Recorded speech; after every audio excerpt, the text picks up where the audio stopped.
Let's take a look at the latest with the infinite instrument. I'm going to start by getting my grabber tools out and show that we can now grab these uh, tool groups and move them wherever you want, including upside down or however. These had some visual indicators on them, so they grow as you get close, highlights when it's ready to grab, and then turns white and glowy when you grab it. And you can do these both at the same time, no problem. You can put them wherever you want. I'm going to put them about, I don't know, waist height. I've got a menu you can also move. We'll see more of that later, but pretty happy with how this is turning out. I'm going to draw a quick, I guess, piano or keyboard layout. These come in automatically in a major scale, so that I don't have to set them. These might actually be a little bit small, but there we go. All right, so I'm going to get my grabber tools back. We've seen before, you can take these and move them wherever you want. You can scale them big or small, whatever, but for now I'm going to keep them all about the same size. Make this guy a little bit bigger too. Okay, and then if I grab outside of these and swipe through them, it lets me select multiples. You can see we have these curved lines that go up to the menu's connection point, and there's the number 8 there that shows how many. It's 1, 2, 3, 4, 5. And these curves follow you wherever you go, and they have a subtle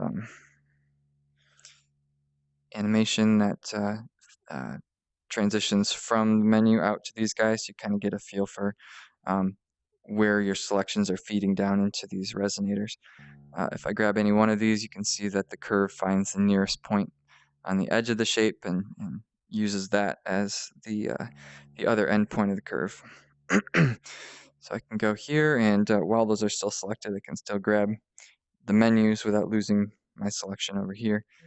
I can change the sound. So right now this is a jazz guitar Soundfont. I can do different variations within the Soundfont. So that one's got a slow attack. This one's just a little bit louder and thicker. I can go and do, say, a dark piano, or a bright piano,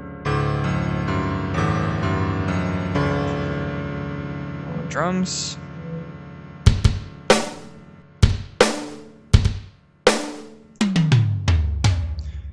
Or something like 808 drums. So I can do like a partial where I take these guys and put them back to a guitar.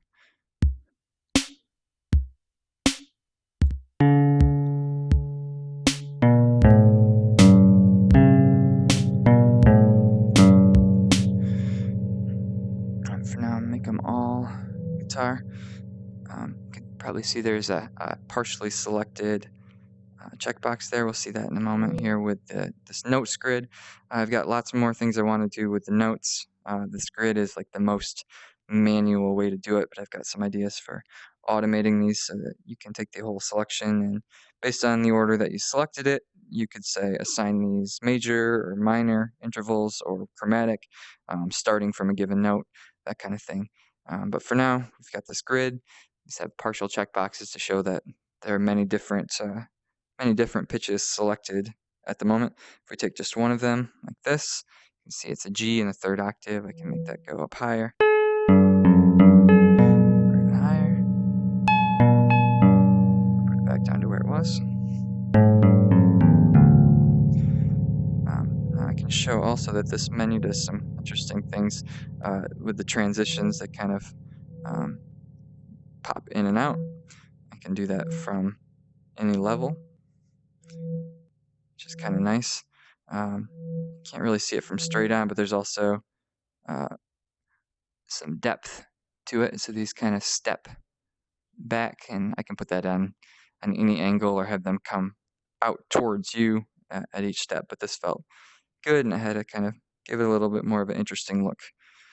I can select all these guys and say deselect. We've got colors, so I can turn off automatic. Automatic means that they all have colors based on their pitch. Here we can take all the saturation out or make them dark. all kinds of things. And this color picker, as you can see, has colors on it that update dynamically, so that as I make the value brighter or lower, you can see that the hue and the saturation bars change, and the color inside of the slider also changes while you're moving it up and down. So we go back to automatic, and I can deselect all and say get this guy out of here. So I can say, what do we have? Some guitar sounds. Just draw a whole bunch of lines and see what we can come up with here.